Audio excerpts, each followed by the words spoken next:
Howdy folks, welcome to the channel. I'm Don. You might be just as surprised at the title of this as I am, and that Joe Nichols did a cover of Sir Mix-a-Lot's song from back in the day. And I don't know this song. Carl Andersson, who's in the UK, oh, I'm not wearing my UK hat. He's back in the UK, but he just went to visit Sweden, and which is where he hails from, but he lives in the UK. Anyhow, he made a gift to the channel for me to do this one, and I'm going to do it. And I love the timing of this because I was just mentioning Joe Nichols on my last video, or on a video that I did yesterday, and how I'd gotten re-inspired, if you will, because I'd never given up on this idea of creating a national guitar in honor of 9/11. Made of metal from the fallen towers. The strings would be made of metal from the fallen towers.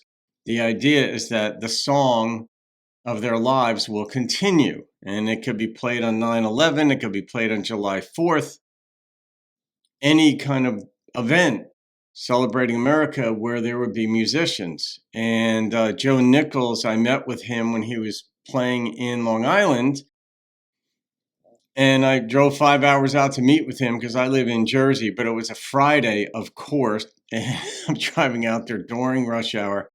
Anyhow, I met with Joe. I met Joe once before in Jersey at a club here too, and he retweeted my project on his Twitter account, X. So the timing of this, Carl, of your request of requesting Joe right after I'd mentioned Joe and have him on my list to get in touch with to see, where we might go with that project is still firmly intact. So thank you for this. That Joe did this, I don't even know what to say. I don't know what you do with it. And you even said that Sir Mix-a-Lot makes an appearance in this. So that is very cool to bring like the early hip hop. It wasn't gangster rap at all back then. It was hip hop. And the country worlds together. An Arkansas boy covering a Sir Mix-a-Lot song. You gotta love it. And I will say this, my friend Craig and I, Craig, shout out to you, my friend. He's one of my two best friends. We went to high school together, and we're still very close. And it's, I like big butts, and I cannot lie. Like, we'll say that every so often, just sort of like jokingly, because no, that's not my taste. I won't say another word. All right, let's see what we got here. I like big butts and I cannot lie. You other brothers can't deny. When a girl walks next.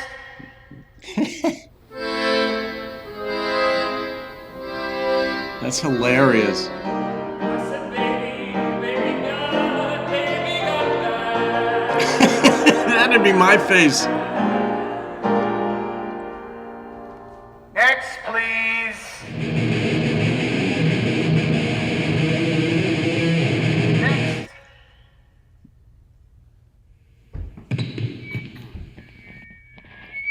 One, two, three, four. I like big butts and I cannot lie. You other brothers can't deny. When a girl walks in with an itty bitty waist and a round thing up in your face, you get strong. You wanna pull up tough, 'cause you noticed that butt was stuffed deep in the jeans that she's wearing. I'm hooked, and I can't stop staring. I like big butts and I cannot lie. All you other brothers can't deny. When a girl walks in with a nitty bitty waist and a round thing up in your face, you get strong.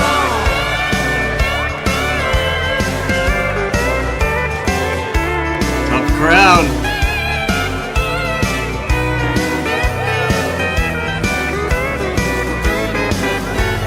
I love that Joe exposes himself to this, like he'll make fun of himself in videos. It's classic. I just love that, where you don't take yourself too seriously.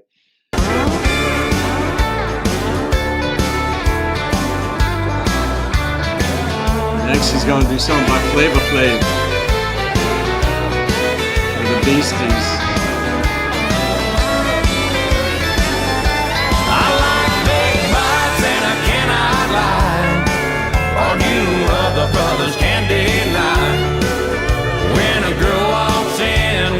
itty bitty waist and a round thing up in your face. You guessed wrong.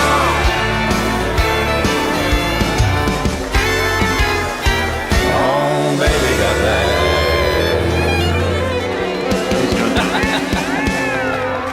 Next.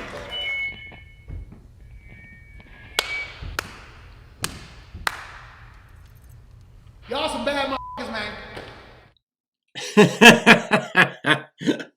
I thought he was going to say next. He's wearing a cowboy hat in the end there. He's wearing probably a Stetson. That looked just like mine.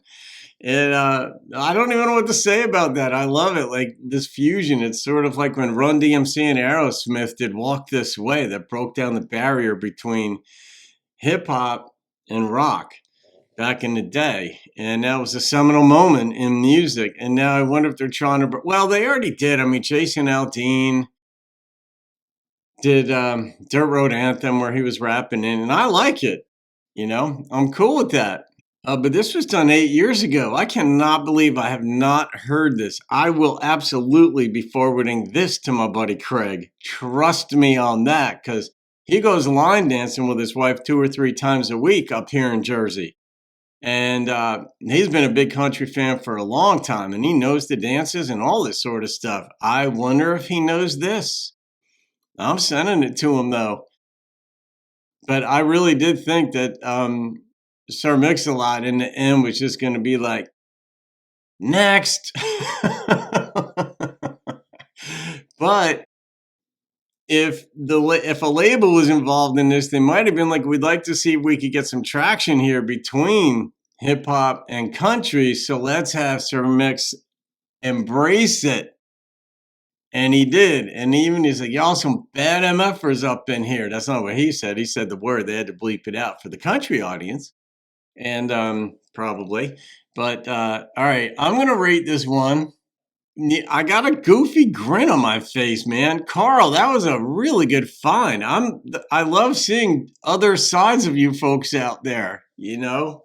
And this is certainly a different side. But the number was a 9.1 that popped into my head. I mean, the lyrics were as simple as could be, but it wasn't about the lyrics. It was about the theme. It was about the brotherhood right there. It was about mixing 2 genres. And my generation of hip hop, like I grew up on the Fat Boys, really, and Curtis Blow. And, you know, and then the Beasties came in, and then it kind of went like that. And it was just a lot of fun, like early hip hop, early rap, really. Was just fun. The Fat Boys were hilarious. Man, I'd like to see Joe or somebody, a country artist, take on some of what they did earlier, because I can rap to what they rap to. But I'll leave that be. All right, guys, you get that Carl Andersson, the Swede, living in the UK, for this Sir Mix-a-Lot judge of Joe Nichols from Arkansas. Signing off from New Jersey. Have a great day. See you on another video. Keep rocking the country.